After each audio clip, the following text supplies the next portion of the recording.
Hello hello hello.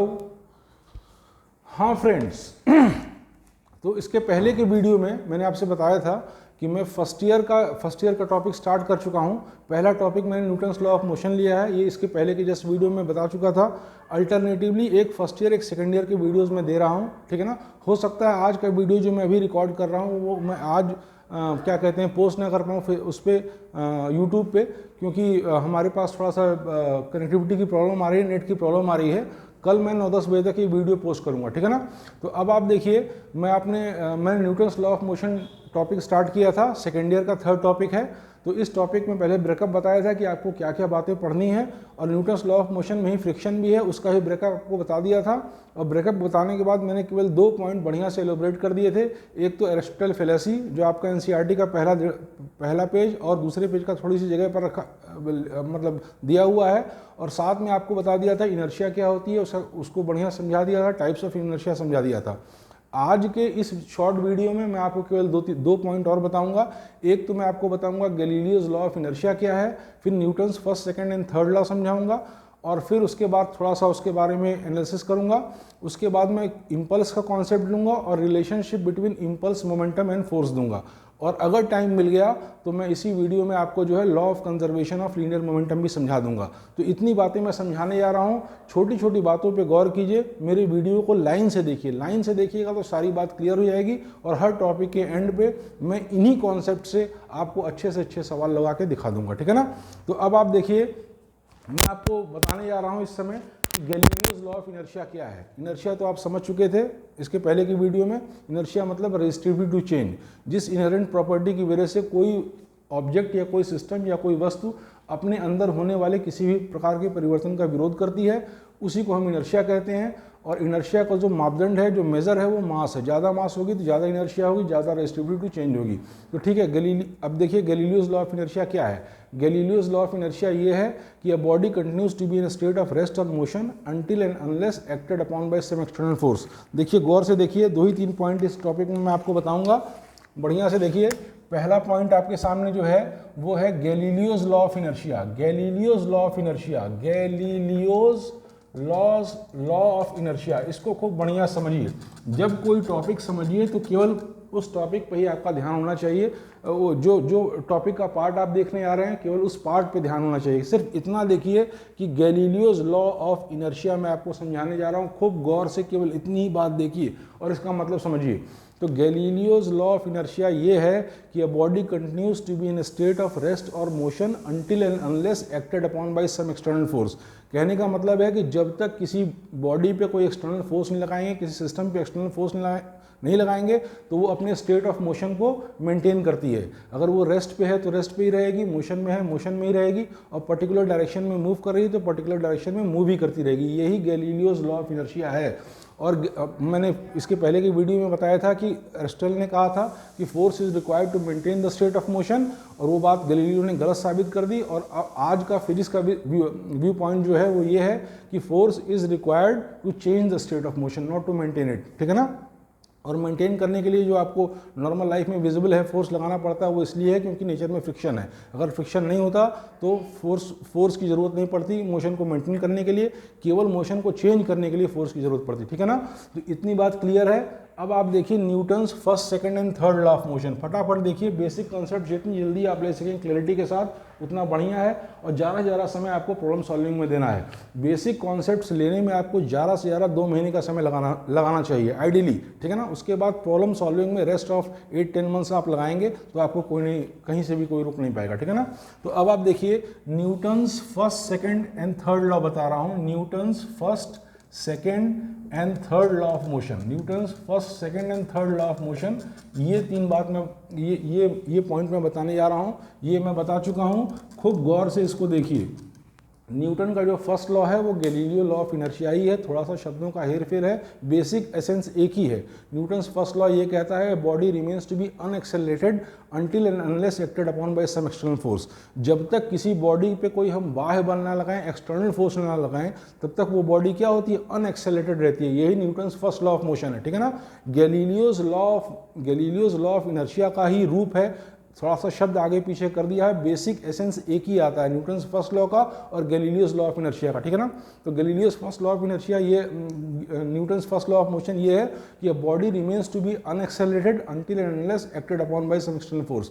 जब तक किसी सिस्टम पे, किसी बॉडी पे कोई बाह्य बल नहीं लगाएंगे, सिस्टम का बल नहीं, बाह्य बल लगना चाहिए, तब तक वो बॉडी, वो सिस्टम जो है अनएक्सेलरेटेड रहेगा, ठीक है ना। जिस स्टेट में है उसी स्टेट में वो बना रहेगा, ठीक है ना। रेस्ट पे है तो रेस्ट ही पे रहेगा, मोशन पे है तो मोशन में रहेगा, पर्टिकुलर डायरेक्शन में मूव कर रहा है तो पर्टिकुलर डायरेक्शन में मूव ही करता रहेगा, ये मेरे कहने का मतलब है। अब दूसरी बात आप देखिए, मैं आपको बताने जा रहा हूँ न्यूटन सेकंड लॉ क्या है।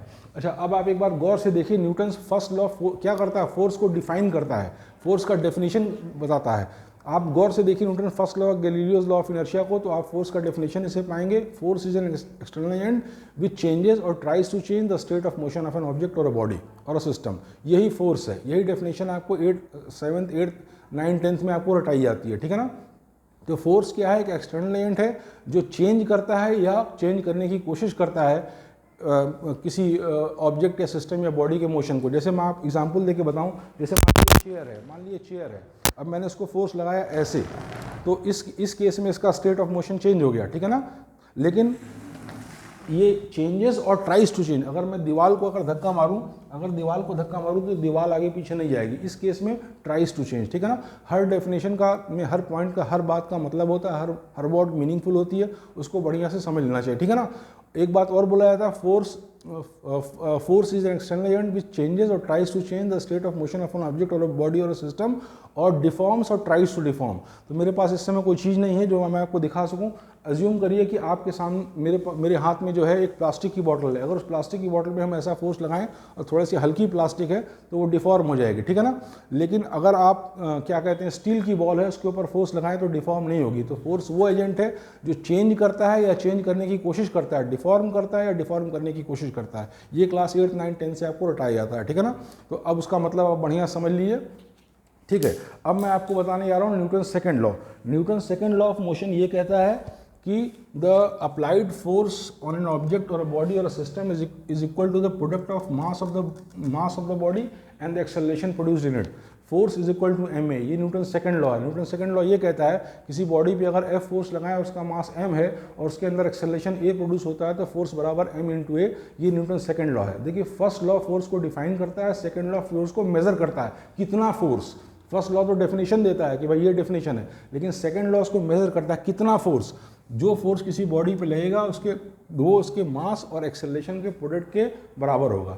तो first law defines force and second law measures force. अब मैं आपको थर्ड लॉ ऑफ मोशन बताने जा रहा हूँ। थर्ड लॉ आप क्लास 9 10 में ही पढ़ चुके हैं। थर्ड लॉ ऑफ मोशन ये कहता है for every action there is an equal and opposite reaction. किसी भी बॉडी पे जो आप एक्शन करेंगे उतना ही इक्वल और अपोजिट रिएक्शन आपके ऊपर आ जाएगा, ठीक है ना। जैसे मान लीजिए मैंने इस दीवार को ऐसे मारा, तो जिस फोर्स से मैंने इस दीवार को हिट किया उसी फोर्स से दीवार भी हमको हिट करेगी। तो ये है for every action there is an equal and opposite reaction. इसमें कुछ खास बातों को ध्यान में रख लीजिए। एक्शन और रिएक्शन जो होते हैं पेयर्स में होते हैं। ऐसा नहीं है कि इस दीवार पे हाथ से मारना एक्शन है और दीवार का हमको हिट करना रिएक्शन है, ऐसा नहीं है। ये दोनों पेयर्स में होते हैं, दोनों एक ही समय में होते हैं, एक ही पॉइंट ऑफ टाइम पे एक्शन और रिएक्शन दोनों होता है। किसी भी एक को आप एक्शन मान सकते हैं, किसी भी एक को रिएक्शन, ठीक है ना। तो अब इस तरीके से आप देख लीजिए Newton's first second and third law को आप देख लीजिए। First law defines force, second law measures force and third law gives the nature of force. किस तरह का फोर्स का नेचर क्या होता है, ये थर्ड लॉ देता है। फर्स्ट लॉ फोर्स की परिभाषा देता है, सेकंड लॉ फोर्स को मेजर करता है, क्वांटिटेटिवली बताता है कितना फोर्स, ठीक है ना। फोर्स बराबर मास इनटू एक्सेलरेशन। और थर्ड लॉ क्या करता है, नेचर ऑफ फोर्स देता है, फोर्स का नेचर क्या है, ठीक है ना। For every action there is an equal and opposite reaction, ये उसका नेचर है, ठीक है ना। और एक्शन और रिएक्शन जो होते हैं पेयर्स में होते हैं, एक ही इंस्टेंट पे होते हैं। ऐसा नहीं कि पहले एक्शन फिर रिएक्शन, दोनों एक ही समय में होते हैं। किसी को एक को भी आप एक्शन मान सकते हैं, अगले को रिएक्शन।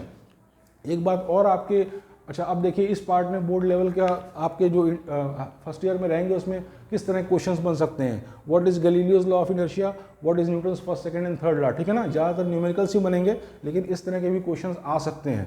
और ये भी पूछ सकता है कि which law measures force, which law defines force, which law gives the nature of force. तो अब मैंने आपको बता दिया, आप उस हिसाब से कर लेंगे, ठीक है ना। एक बात और भी है कि सेकंड लॉ, एक बात और भी आती है, second law is real law. जो न्यूटन का सेकंड लॉ है वो असली लॉ है, क्योंकि सेकंड लॉ में फर्स्ट और थर्ड दोनों लॉज इंक्लूडेड है, ठीक है ना। तो न्यूटन का जो सेकंड लॉ है वो रियल लॉ है, क्योंकि इसमें फर्स्ट और सेकंड लॉ दोनों हैं। जैसे न्यूटन का सेकंड लॉ ये कहता है फोर्स बराबर मास इनटू एक्सेलरेशन। तो ऑब्वियस सी बात है, अगर फोर्स जीरो है, आप बहुत आराम से देख सकते हैं, तो मास तो कभी जीरो होगा नहीं। तो अगर फोर्स जीरो है तो एक्सेलरेशन जीरो होगा। तो वही न्यूटन का फर्स्ट लॉ है, ठीक है ना। तो सेकंड लॉ में फर्स्ट लॉ और थर्ड लॉ दोनों होते हैं। तो इस तरीके से मैंने आपको गैलीलियोज लॉ ऑफ इनर्शिया बता दिया, फिर उसके बाद आपको Newton first, second and third law बता दिया और थोड़ा सा एनालिसिस कर दिया।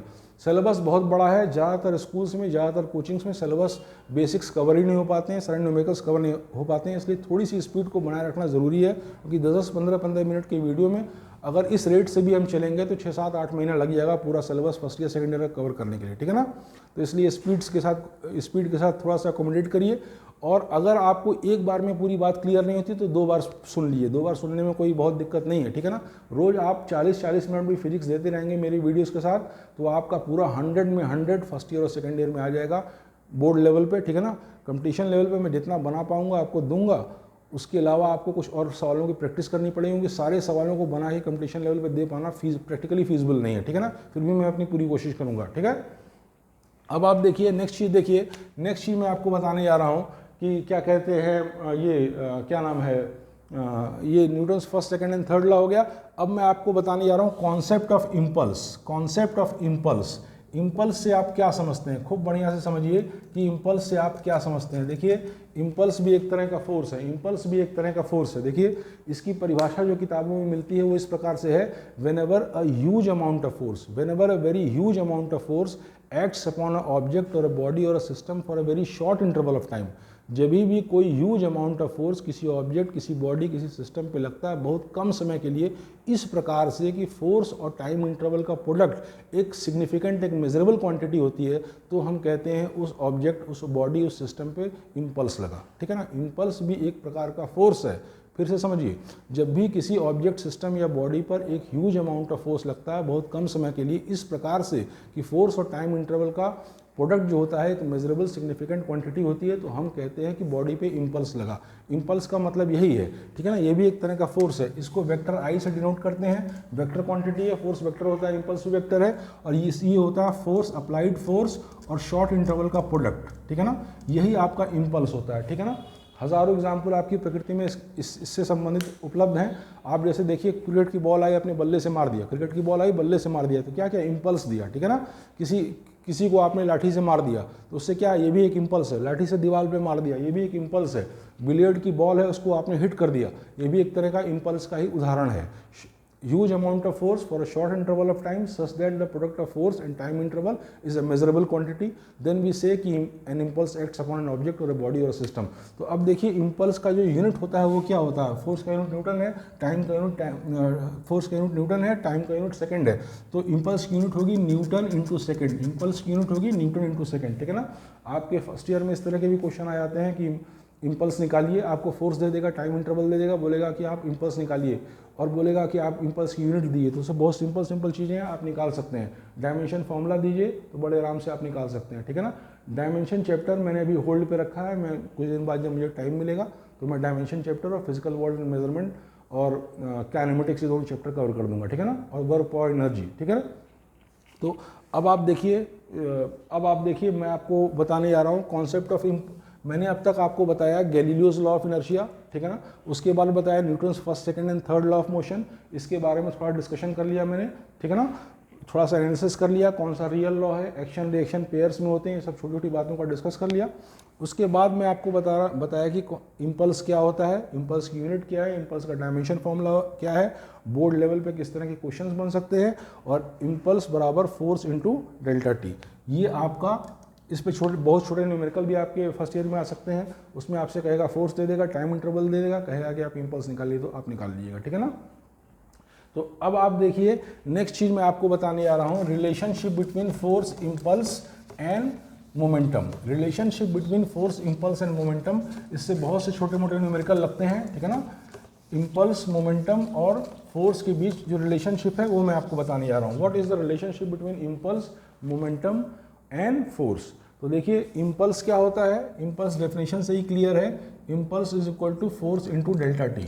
आप देख ही रहे हैं। अब फोर्स को क्या कह सकते हैं आप, मास इंटू एक्सेलरेशन, ठीक है ना। एक्सेलरेशन क्या होता है, चेंज इन फोर्स को क्या कह सकते हैं, मास इनटू एक्सेलरेशन, तो एम ए डेल्टा टी। अब देखिए एक्सेलरेशन क्या होता है, change in velocity upon time, change in velocity upon time, तो ये डेल्टा टी कट जाएगा और mass into delta we, mass into delta we क्या है, चेंज इन मोमेंटम। आप पहले से क्लास 9-10 में पढ़ चुके हैं कि momentum is equal to product of mass into velocity, वो सारी बात आप जानते हैं, ये भी एक वेक्टर क्वांटिटी है। तो m इंटू डेल्टा टी क्या होगा, m इंटू डेल्टा वी क्या होगा, चेंज इन मोमेंटम यानी delta P. m into delta we होगा mv2 माइनस v1 ब्रैकेट में, तो ये हो जाएगा चेंज इन मोमेंटम, ठीक है ना। तो अब इस तरीके से इम्पल्स, मोमेंटम और फोर्स के बीच ये रिलेशन है, impulse is equal to force into delta T is equal to change in momentum. देख लीजिए, impulse is equal to force into delta T is equal to change in momentum, impulse is equal to force into delta T is equal to change in momentum. यही impulse, momentum और force के बीच संबंध है। इस संबंध पे आपके बहुत से न्यूमेरिकल लगेंगे। जैसे ही ये चैप्टर खत्म होगा फर्स्ट ईयर का न्यूटन्स लॉ ऑफ मोशन, मैं इसके न्यूमेरिकल्स आपको मतलब बोर्ड लेवल के छोटे मोटे न्यूमेरिकल तो अभी बता दे रहा हूँ, उसके बाद में कंपटीशन के न्यूमेरिकल्स हैंडल करके आपको समझा के बताऊँगा लंबे लंबे वीडियोज़ में, ठीक है ना। तो अब आप दूसरी बात ये देखिए कि इसी तरीके से सेकेंड ईयर का भी चल रहा है। सेकेंड ईयर का जैसे ही इलेक्ट्रोस्टैटिक्स मेरी खत्म होगी तो मैं आपको लंबे लंबे वीडियोस 1-1 घंटे के, जिसमें कम से कम 15-15 अच्छे न्यूमेरिकल्स मैं डिस्कस करूंगा, वो वीडियोस बना के भी मैं देता रहूँगा, ठीक है ना। तो अब नेक्स्ट चीज़ आप देखिए, मैं आपको एक बार बताने जा रहा हूँ law of conservation of linear momentum. तो इसको खूब बढ़िया से समझ लीजिए, law of conservation of linear momentum खूब बढ़िया से समझ लीजिए। इस पे क्वेश्चंस बनते हैं, ठीक है ना।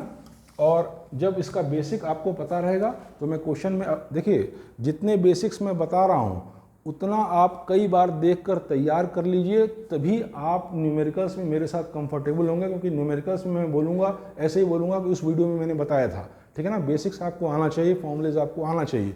उसके बाद कैसे उसको अप्लाई करना है, अप्लाई करते समय मैं बताऊँगा कैसे अप्लाई करना है, लेकिन पहले आप बेसिक्स को बहुत अच्छे से कर लीजिए।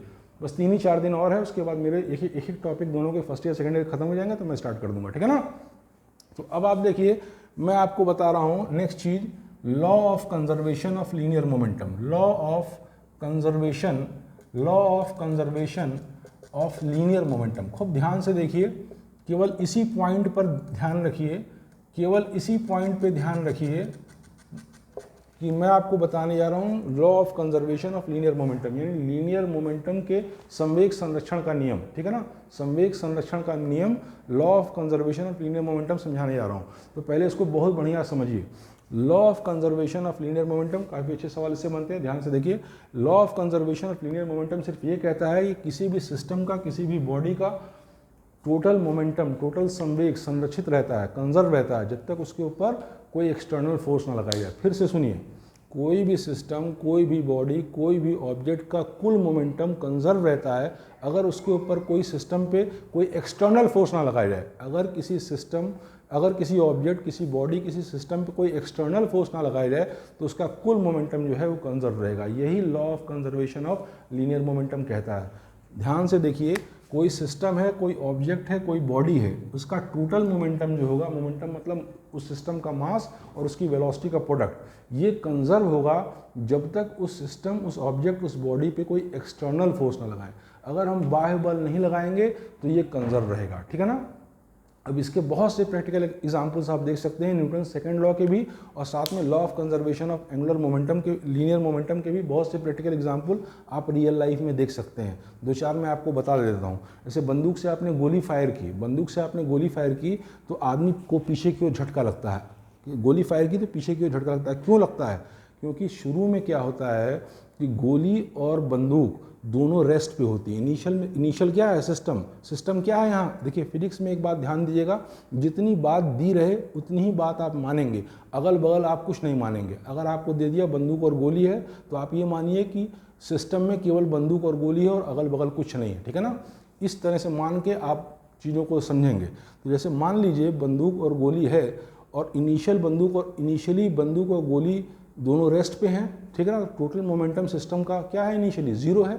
जब उसमें से गोली फायर करते हैं तो गोली आगे की ओर जाती है, गोली आगे की ओर जाती है तो बंदूक इसीलिए थोड़ा सा पीछे की ओर आती है कि जिससे कि टोटल मोमेंटम, फाइनल मोमेंटम भी ज़ीरो हो, क्योंकि गोली को फायर करने में कोई एक्सटर्नल फोर्स नहीं लग रहा है। जो भी फोर्स लग रहा है वो potential energy of the spring, जो कंप्रेस्ड स्प्रिंग होती है वो जब खुलती है वही एनर्जी देती है, उसी एनर्जी से जो है क्या कहते हैं गोली आगे जाती है, ठीक है ना।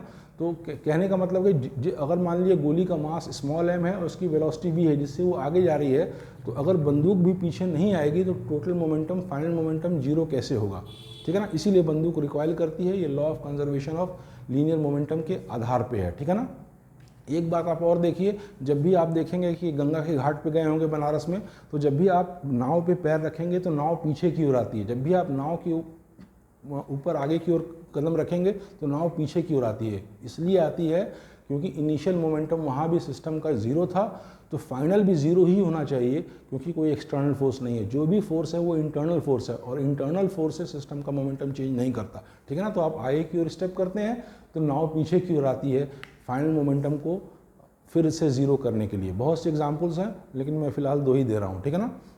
इसके अलावा देखिए law second, Newton second law of motion का एक आप एग्जाम्पल अच्छा सा देख लीजिए कि आप जब जैसे मान लीजिए कि 3 मंजिले से कूदे, अगर मान लीजिए कोई आदमी 3 मंजिले से किसी को कूदना पड़ जाए और सीधे फर्श पे गिरे तो उसको बहुत तेज चोट आती है और वो उसकी डेथ भी हो सकती है। लेकिन वो अगर बहुत मोटे कुशन पे गिरे तो उसको जो है ज़्यादा चोट नहीं आती और वो बच जाता है सामान्यतः, ठीक है ना।